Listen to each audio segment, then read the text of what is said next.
about which agent or as an ordinary citizen or a senior citizen like Kembi Gitura. Why should it be a matter we spend time on every day instead of focusing on the kids who are not in school right now because they have not been placed? The kids who are not in school now because their parents cannot afford the 9,000 shillings because this government cannot raise capitation. The people who have been suffered as a result of insecurity in the country. The patients who have no food at Kenyatta National Hospital or who have no medicine and so on. Instead of focusing on those issues, you are engaged in trivialities and petty things about which agents were paid and not paid. 4 years after the election, how serious are we?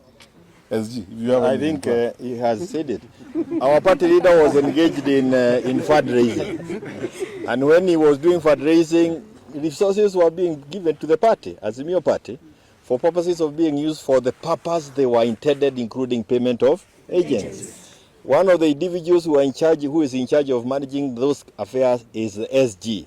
And you know who the SG of Azimio is and was and is even today.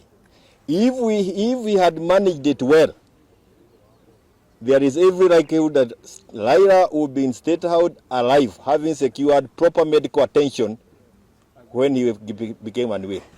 Tuachane na hii maneno, tuende kazi ingine sasa. Asante sana.